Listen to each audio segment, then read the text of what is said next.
शुरू करते हैं कार्यपत्रक नंबर 95। पहला प्रश्न है, निम्नलिखित में से कौन सी संख्या सबसे बड़ी है। तो ये दशमलव संख्याएं दी हुई हैं, इनमें से बड़ी संख्या आपको बतानी है कौन सी है। तो इसका फर्स्ट देखें आप, 1.09 है, ये 1.099 है और ये 1.9 है। तो इसमें सबसे बड़ी कौन सी है। तो इसमें आपको कन्फ्यूजन हो जाती है कि ये आपको कैसे लग रहा है 1.099 ये बड़ी होगी, ठीक है। नहीं, आपको क्या करना है, आपको जैसे ये 099 तीन अंक है ना, तो सभी के तीन अंक बना लीजिए। तो जैसे 1.09 है तो इसका तीसरा अंक बनाने के लिए इसको 0 लगा दीजिए वहाँ पे। तो ये 1.9 है, ये 900, ठीक है। इसके भी तीन अंक बन गए। अब देखिए ये है 1.0, अपने सीधा देखें तो 1.090 1.90 है, ये 1.99 है और ये 1.900 है, ठीक है।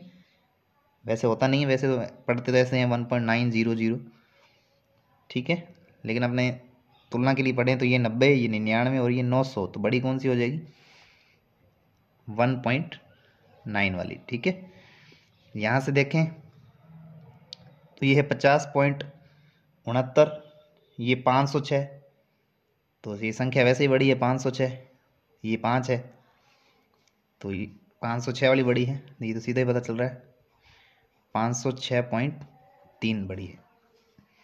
नेक्स्ट देखिए 18.3, 18 पॉइंट, ये 18, सभी 18 वाली है। तो अब देखो दशमलव में ये देखो 3 अंक तक लिख लीजिए, इसमें 3 अंक हैं दशमलव के बाद, इसमें भी 3 बना लो, इसके अंदर भी क्या बना लो 3 बना लो। तो ये है 18.300, ये 290, ये 3 है, तो 300 वाली बड़ी हो जाएगी, क्या हो जाएगी 18.3 बड़े हो जाएंगे। इसी प्रकार से आप क्या कर लीजिए, इसी प्रकार से देखेंगे अपना फोर्थ, ये है 0.007, तो इसमें 3 अंक हैं, इसके भी 3 बना लो, ये हो जाएगा 70, ये हो जाएगा 700। तो ये 700 है, ये 70 है, ये 7 है, तो कौन सा बड़ा हो जाएगा 0.7 बड़ा हो जाएगा। यहाँ देखेंगे ये 281.09 है, इसके अंदर 3 अंक हैं, इनके भी 3 बना लीजिए, 900 बन गया, ये 90, तो कौन सा बड़ा हो जाएगा 281.9, ठीक है। ये 0 नहीं लिखें, 281.9।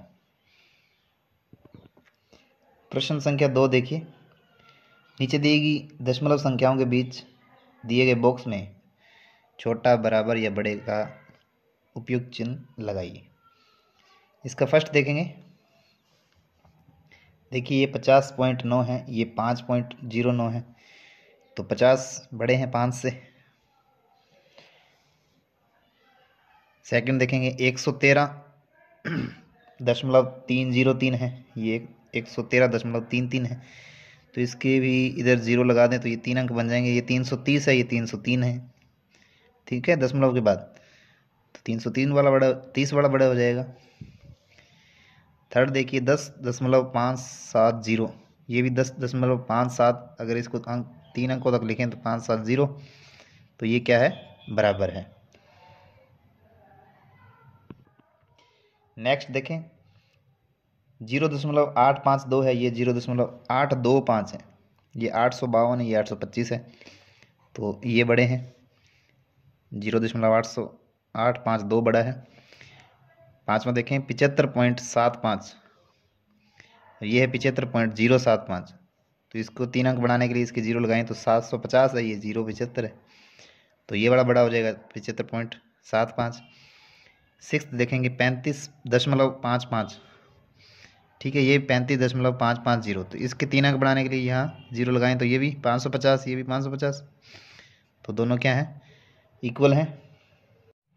नेक्स्ट देखिए प्रश्न संख्या नहीं लिखी हुई है, तो जो संख्याएं दे रखी हैं उनको दशमलव रूप में लिखना है, फिर उनको आरोही क्रम में लिखना है। आरोही क्रम कौन सा होता है, छोटे से बड़े क्रम में लिखनी है।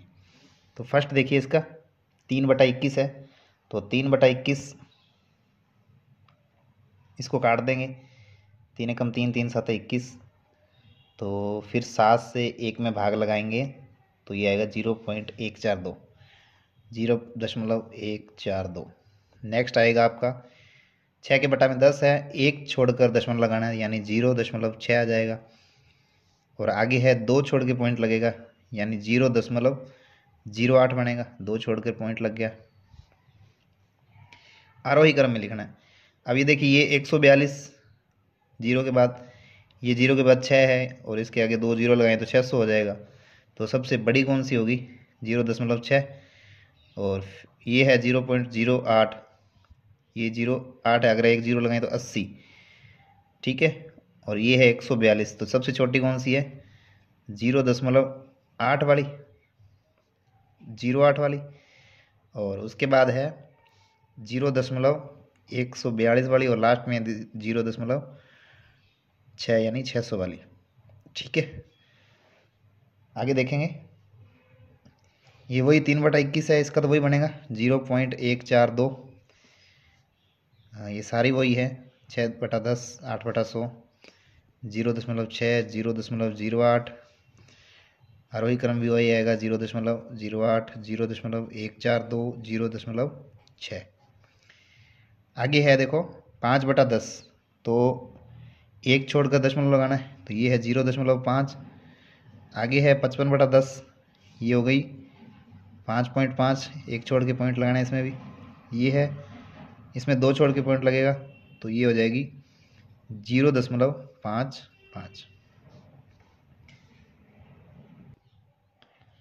तो ये तो 0 है, ये 5 है, तो ये सबसे बड़ी तो 5 हो गई और ये 0 है। अब इन दोनों में से देखो सबसे छोटी कौन सी है? ये 0.5। 2 अंक तक देखें तो ये 50 और ये 0.55, तो छोटी कौन सी है? 0.5। और उससे बड़ी है 0.55। और सबसे बड़ी कौन सी है? वो तो वैसे ही बड़ी है, 5.5, 5.5 है ये, और ये 0 है। नेक्स्ट देखेंगे 1/10 है, तो इसका हो गया 0.1, 2 छोड़ के दशमलव लगेगी, ये हो गया 0.35, 3 छोड़ के दशमलव लगेगी, ये हो गया 0.035, ठीक है।